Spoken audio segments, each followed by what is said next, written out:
ഒരു ഗ്രാമത്തിൽ രാജു എന്നു പേരായ 22 വയസ്സുകാരൻ ചെറുപ്പക്കാരനുണ്ടായിരുന്നു.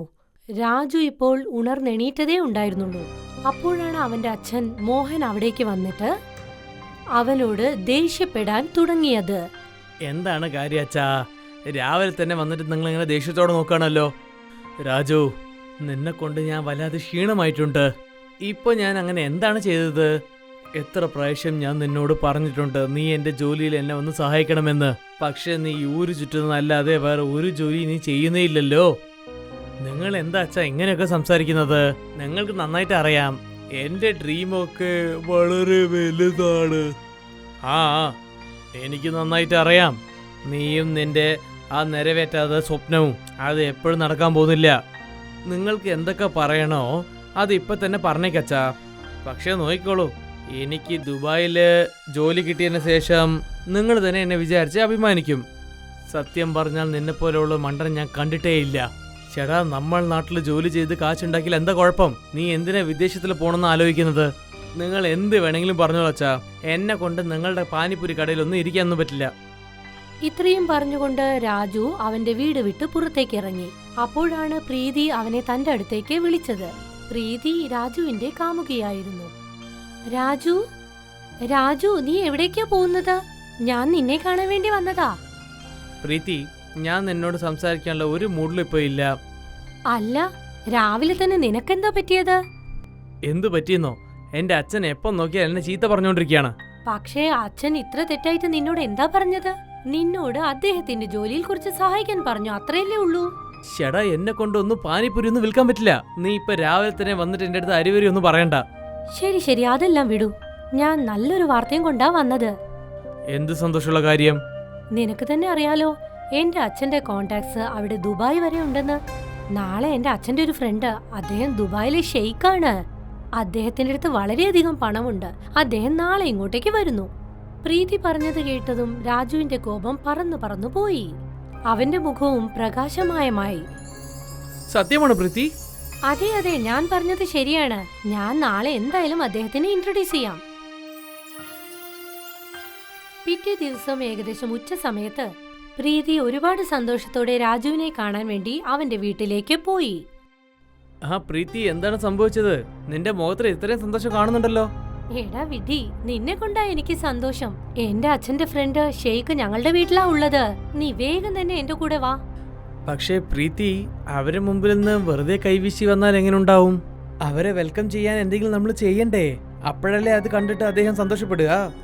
അതെ, നീ പറഞ്ഞത് വളരെയധികം ശരിയാണ്. അപ്പോഴാണ് പ്രീതിയുടെ മനസ്സിൽ ഒരു ഐഡിയ തോന്നിയത്. അല്ല, നിന്റെ അച്ഛൻ ഉണ്ടാക്കുന്ന പാനിപൂരി വളരെ ഫേമസ് അല്ലേ?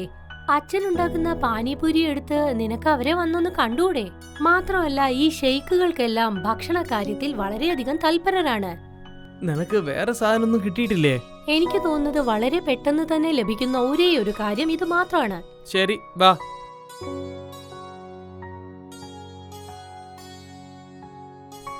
രാജു അവന്റെ അച്ഛൻ ഉണ്ടാക്കിയ പാനിപൂരി നല്ല ഭംഗിയുള്ള ഒരു പ്ലേറ്റിൽ എടുത്ത് പ്രീതിയുടെ വീട്ടിലേക്ക് നടന്നു. ഷെയ്ഖ് രാജുവിനെ കണ്ട് എന്ത് ചോദിച്ചെന്നോ? എന്റെ ദൈവമേ, ഇവൻ ആരാണ് ഈ പയ്യൻ? പിന്നെ ഇവന്റെ കയ്യിൽ എന്താണോ ഉള്ളത്? രാജു പ്രീതിയെ നോക്കി എന്തു പറഞ്ഞെന്നോ? ഇയാൾ എന്താ സംസാരിക്കുന്നത്? അയ്യോ, ഇവരെന്താ ചോദിച്ചെന്നോ? നീ ആരാണെന്ന്, മാത്രമല്ല നിന്റെ കയ്യിൽ എന്താണെന്ന്. രാജു ഷെയ്ഖിനോട് എന്താണ് പറഞ്ഞതെന്നോ? ഇത് എന്റെ അച്ഛന്റെ കൈ കൊണ്ടുണ്ടാക്കിയ പാനിപൂരിയാണ്. ഇത് ഞങ്ങളുടെ ഏരിയയില് എല്ലാ സ്ഥലത്തും ഫേമസ് ആണ്.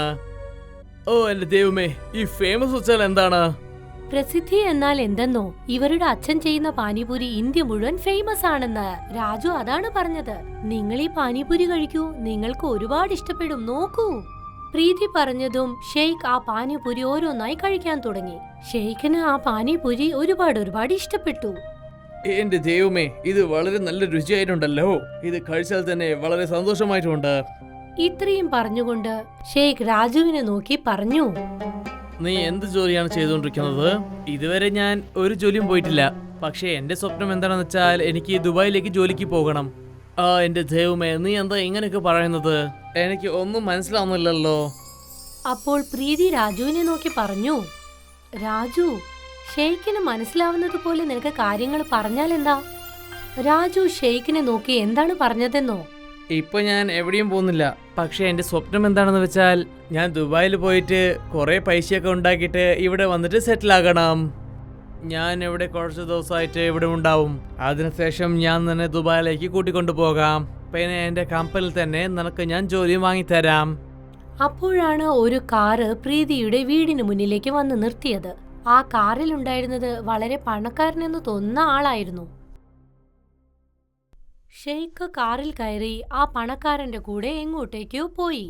അതിനുശേഷം രാജു പ്രീതിയുടെ അച്ഛനോട് സംസാരിക്കാൻ തുടങ്ങി. ഷേഖ് ചേട്ടൻ എവിടെയാ പോയത്? ഷേഖ് സാർ ഒരു വലിയ ഡീലിന് വേണ്ടി പോയിട്ടുണ്ട്. അദ്ദേഹം എൻ്റെ ഫ്രണ്ട്ഷിപ്പ് ആയതുകൊണ്ട് എൻ്റെ വീട്ടിൽ കുറച്ച് താമസിച്ചതാണ്. അതുമാത്രമല്ലാതെ അദ്ദേഹം 5 സ്റ്റാർ ഹോട്ടലിൽ താമസിക്കണമെന്നാണ് വിചാരിച്ചത്. നീ ഒന്നുകൊണ്ടും പേടിക്കണ്ട രാജു. ഷെയ്ഖ് സാർ നിനക്ക് വാക്ക് തന്നിട്ടുണ്ട്. അവര് നിന്നെ ദുബായിലേക്ക് കൂട്ടിക്കൊണ്ടുപോകാന്ന് പറഞ്ഞു. തീർച്ചയായും നിന്റെ സ്വപ്നങ്ങളെല്ലാം യാഥാർത്ഥ്യമാകും. രാജു ഒരുപാട് സന്തോഷത്തോടെ തന്റെ വീട്ടിലേക്ക് പോയി. എന്നിട്ട് എല്ലാ കാര്യങ്ങളും തന്റെ അച്ഛനോട് വിശദീകരിച്ചു. രാജു പറഞ്ഞത് കേട്ട് രാജുവിന്റെ അച്ഛൻ മോഹൻ ചിരിച്ചുകൊണ്ട് എന്തു പറഞ്ഞെന്നോ? രാജു, നീ ഇതുവരെ ശരിയായിട്ട് എൻ്റെ കടയിൽ മുഴുവനായിട്ട് നീ ഇരുന്നിട്ടേ ഇല്ല. പക്ഷേ എനിക്ക് നല്ല വിശ്വാസമുണ്ട്. പക്ഷേ എന്തെങ്കിലും ഒരു ദിവസം നീ മുഴുവനായിട്ട് എൻ്റെ കടയിൽ ഇരുന്നിട്ടുണ്ടെങ്കിൽ അന്ന് തന്നെ നീ ദുബായിലേക്ക് പോകുന്ന സ്വപ്നം വിട്ടേക്കും. എന്നാലേ നിനക്ക് നന്നായിട്ട് മനസ്സിലാവുള്ളൂ ഞാൻ പാനിപൂരി വിറ്റിട്ട് എത്ര പൈസ ഉണ്ടാക്കുന്നുണ്ടെന്ന്. പിന്നെ ഞാൻ എന്ന് ദുബായിക്ക് പോകുന്നുണ്ടോ എന്നാലേ നിങ്ങൾക്ക് നന്നായിട്ട് മനസ്സിലാവുക ദുബായിൽ എത്രയാണ് ഇൻകം വരുന്നുണ്ടെന്ന്. പിന്നെ ദുബായിന്റെ ആൾക്കാർ എത്ര ടാലന്റ് ആണെന്ന് നിങ്ങളെ കൊണ്ട് ആലോചിക്കാൻ പോലും പറ്റില്ല അച്ഛാ. ആ ഷേഖിന്റെ അടുത്ത് എത്ര പണം ഉണ്ടെന്ന്. രാജു ഇത്രയും പറഞ്ഞപ്പോഴേക്കും മോഹൻ പുഞ്ചിരിച്ചുകൊണ്ട് വീടിന് വെളിയിലേക്ക് നടന്നു. പിറ്റേ ദിവസം രാജു പ്രീതിയുടെ വീട്ടിലേക്ക് പോയി. പക്ഷെ അവൻ നോക്കുമ്പോൾ ഷെയ്ഖിന്റെ മുഖം കുറച്ച് ഗൗരവത്തിലായിരുന്നു. പ്രീതിയുടെ അച്ഛനെ നോക്കി രാജു എന്തു പറഞ്ഞെന്നോ? ഷേഖ് സാറിന് എന്തു പറ്റി? എന്താ ഇത്ര ശോകമായിട്ടുള്ളത്? ഞാൻ നിന്റെ അടുത്ത് എന്ത് പറയാനാ രാജു? ഞാൻ ഷേഖ് സാറിന്റെ അടുത്ത് വേണ്ടെന്നാണ് പറഞ്ഞത്. ഇവിടെയുള്ള വ്യാപാരത്തെ വളരെ ശ്രദ്ധയോടെ ഉണ്ടാക്കണമെന്ന് പറഞ്ഞിരുന്നു. പക്ഷെ ആ ഷേഖ് സാർ ഞാൻ പറഞ്ഞത് അദ്ദേഹം കേട്ടിട്ടേ ഇല്ല. എന്താ പറയുന്നത്? അതായത് ഇന്നലെ ഒരാളെ കൂട്ടിക്കൊണ്ടാൻ വേണ്ടി വന്നില്ലേ, അയാള് ഷേഖ് സാറിനെ നന്നായിട്ട് പറ്റിച്ചങ്ങ് വിട്ടേച്ചു. അവൻ തീർച്ചയായിട്ടും ഒരു വലിയ ഫ്രോഡ് തന്നെയാണ്. ഷെയ്ഖ് വളരെയധികം വിഷാദത്തോടു കൂടി പ്രീതിയുടെ അച്ഛനെ നോക്കി പറയാൻ തുടങ്ങി. ഇപ്പൊ ഞാൻ എന്ത് ചെയ്യാനാ? ഞാൻ നന്നായിട്ട് പറ്റിച്ചു പോയല്ലോ. ഇപ്പൊ ഞാൻ വീട്ടിലേക്ക് എങ്ങനെ പോകും? എന്റെ അടുത്ത് പണം ഇപ്പോൾ കുറച്ച് മാത്രമേ ഉള്ളൂ. ഞാൻ എന്താ ആലോചിക്കുന്ന വെച്ചാൽ ഞാൻ ഇവിടുന്ന് കുറച്ച് പണം ഉണ്ടാക്കിയിട്ടേ എനിക്ക് വീട്ടിലേക്ക് പോകാൻ പറ്റുള്ളൂ. പക്ഷെ എനിക്ക് എന്താ മനസ്സിലാത്ത വെച്ചാൽ ഞാൻ കൊണ്ട് എന്ത് ചെയ്യാൻ പറ്റും? ഷെയ്ഖ് ഇത്രത്തോളം പറഞ്ഞപ്പോഴേക്കും രാജുവിന്റെ അച്ഛൻ മോഹൻ പ്രീതിയുടെ വീട്ടിലേക്ക് വന്ന് അവിടെ ഉണ്ടായിരുന്ന ഷെയ്ഖിനെ കണ്ടത്. ഷെയ്ഖ് മോഹനെ നോക്കി എന്തു പറഞ്ഞെന്നോ? എന്റെ ദൈവമേ, നിങ്ങൾ ആരാണ്? നിങ്ങളുടെ മുഖം കണ്ടാൽ ഈ പയ്യന്റെ മുഖം പോലെ തന്നെ ഉണ്ടല്ലോ. ഞാനാണ് ഈ മകന്റെ അച്ഛൻ. എന്നെ കൊണ്ട് നിങ്ങളെ സഹായിക്കാൻ പറ്റും. അത് എങ്ങനെ? നിങ്ങൾ കൊണ്ട് എങ്ങനെ എന്നെ സഹായിക്കാൻ പറ്റുക? ഞാൻ ഈ നാട്ടിലേക്ക് പുതിയതായിട്ട് വന്നതാണ്. ഇപ്പം എൻ്റെ അടുത്ത് ഒന്നും ബാക്കിയില്ലല്ലോ. ഞാൻ നന്നായിട്ട് പറ്റിച്ചു പോയി. ഒരു പ്രശ്നമില്ല. ഇന്നലെ ഞാൻ ഉണ്ടാക്കിയ പാനിപ്പൂരി നിങ്ങൾ കഴിച്ചതല്ലേ? അത് ഞങ്ങളുടെ നാട്ടിൽ വളരെ ഫേമസ് തന്നെയാണ്. നിങ്ങൾ ഇഷ്ടപ്പെട്ടിട്ടുണ്ടെങ്കിൽ ആ പാനിപ്പൂരി എങ്ങനെ ഉണ്ടാക്കേണ്ടത് ഞാൻ പറഞ്ഞു തന്നേക്കാം. ഒരു പക്ഷേ നിങ്ങൾ പാനിപ്പൂരി വിറ്റിട്ടുണ്ടെങ്കിൽ നിങ്ങളുടെ പണം വേഗം തന്നെ നിങ്ങൾക്ക് ഉണ്ടാക്കാനും പറ്റും. നിങ്ങൾ എന്താണ് പറയുന്നത്? ഷേഖ് പാനിപ്പൂരി വിൽക്കാനോ? വിറ്റാൽ എന്താണ് പ്രശ്നം? ഇയാൾ എല്ലാ കാശും പറ്റിച്ചിട്ട് പോയതല്ലേ. പിന്നെ പാനിപ്പൂരി വിൽക്കുന്നത് തെറ്റുള്ള കാര്യമൊന്നുമല്ല. എന്നെ തന്നെ നോക്കിക്കോളൂ. ഞാൻ ഒരു ദിവസം എത്ര പാനിപ്പൂരി വിറ്റിട്ട് കാശുണ്ടാക്കാൻ നിങ്ങൾക്ക് അറിയാലോ. അതിനെപ്പറ്റി എൻ്റെ മകന് പോലും ഒന്നും അറിയില്ല. പ്രീതിയുടെ അച്ഛൻ ഷെയ്ഖിനോട് മോഹൻ പറഞ്ഞ കാര്യങ്ങളെല്ലാം നല്ലതുപോലെ വിശദീകരിച്ചു. ഇത് ശരിക്കും വളരെ നല്ല ഐഡിയ തന്നെയാണ്. എനിക്ക് വളരെ ഇഷ്ടപ്പെട്ടിട്ടുണ്ട്. ഞാൻ പാനിപ്പൂരി വിറ്റിട്ട് കുറേ കാശ് ഞാൻ ഉണ്ടാക്കിയിട്ട് ഞാൻ ദുബായിലേക്ക് പോകും.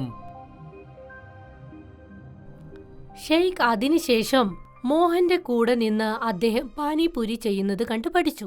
അദ്ദേഹത്തിന്റെ ശ്രദ്ധ മുഴുവൻ പാനിപൂരി എങ്ങനെ നല്ലതാക്കി ഉണ്ടാക്കാം എന്നതിലായിരുന്നു. ഇതെല്ലാം കണ്ടപ്പോൾ രാജു എന്താണ് പ്രീതിയോട് പറഞ്ഞതെന്നോ? ഇതെന്താണ് പ്രീതി? ഞാൻ ഷേഖ് സാറിനോട് ചേർന്നിട്ട് ദുബായിലേക്ക് പോകാൻ പ്ലാൻ ചെയ്തു. പക്ഷേ ഷേഖ് സാർ എന്താ വെച്ചാൽ എന്റെ അച്ഛന്റെ കൂടെ ചേർന്നിട്ട് പാനിപൂരി ഉണ്ടാക്കാൻ പോവുകയാണല്ലോ. അതിനെപ്പറ്റി വിചാരിച്ചാൽ എനിക്ക് വെറുപ്പായിട്ടുണ്ട്. രാജു പറഞ്ഞത് കേട്ട് പ്രീതി ചിരിക്കാൻ തുടങ്ങി. കുറച്ച് ദിവസങ്ങൾ കൊണ്ട് തന്നെ ഷെയ്ഖ് പാനിപൂരി ഉണ്ടാക്കാൻ പഠിച്ചു. എന്നിട്ട് മോഹന്റെ കടയ്ക്ക് സമീപം തന്നെ ഒരു കട വെച്ചു തുടങ്ങി. എല്ലാവരോടുമായി വിളിച്ചു പറയാൻ തുടങ്ങി.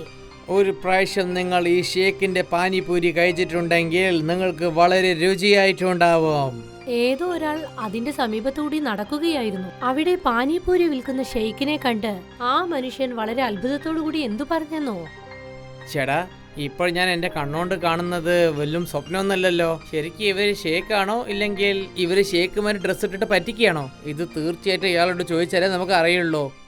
ആ മനുഷ്യൻ ഷെയ്ക്കിന് സമീപത്തേക്ക് പോയി എന്തു പറഞ്ഞെന്നോ, ഇവിടെ നോക്കൂ, നിങ്ങൾ ശരിക്കും ഷേക്ക് തന്നെയാണോ?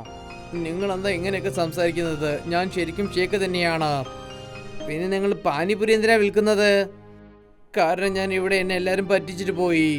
ഞാൻ പാനിപൂരി വിറ്റിട്ട് ഇവിടുന്ന് കുറേ കാശ് ഉണ്ടാക്കിയിട്ട് ഞാൻ ദുബായിലേക്ക് പോയേക്കും. എന്നാ വളരെ വേഗം തന്നെ എനിക്കൊരു പ്ലേറ്റ് പാനിപൂരി എടുത്തു വെച്ചേക്ക്. എനിക്ക് വല്ലാതെ തന്നെ വിശക്കുന്നുണ്ട്. ഷെയ്ഖ് ഒരുപാട് സന്തോഷത്തോടു കൂടി ആ മനുഷ്യന് ഒരു പ്ലേറ്റിൽ പാനിപൂരി നൽകി. മുഴുവൻ പാനിപൂരിയും കഴിച്ച് ആ മനുഷ്യൻ ഷെയ്ഖിനോട് പറഞ്ഞു, എന്റെ പൊന്നോ, നിങ്ങൾ പാനിപൂരി വളരെ രുചിയായിട്ട് ഉണ്ടാക്കിയിട്ടുണ്ട്. എന്ത്, ഞാൻ പാനിപൂരി വളരെ നന്നായിട്ടുണ്ടാക്കിയിട്ടുണ്ടോ? ഈ കാര്യം സത്യമാണെങ്കിൽ ഞാൻ ദുബായിൽ പോയതിനു ശേഷം പാനിപൂരി തന്നെ ഉണ്ടാക്കിയേക്കും.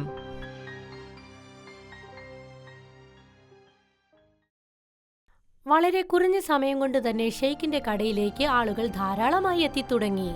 ഷെയ്ഖ് പാനിപൂരി വിൽക്കുന്നത് ആരെങ്കിലും കണ്ടാൽ തന്നെ അവരെല്ലാവരും ഉടനെ തന്നെ ഷെയ്ഖിന്റെ കടയിലേക്ക് ഭക്ഷണം കഴിക്കാൻ വരും.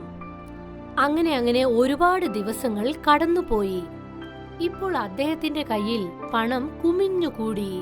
ഷെയ്ഖ് ഒരുപാട് സന്തോഷത്തോടു കൂടി മോഹനെ വന്ന് കണ്ട് എന്തു പറഞ്ഞെന്നോ, എന്റെ അടുത്ത് ഒരു ഫ്രോഡ് വന്ന് എന്നെ പറ്റിച്ചപ്പോൾ ഞാൻ എന്റെ ഉള്ളവരെല്ലാരും ചീത്ത ആൾക്കാരാണെന്ന് വിചാരിച്ചോ. പക്ഷേ നിങ്ങൾ എന്നെ സഹായിച്ചിട്ടുണ്ട്.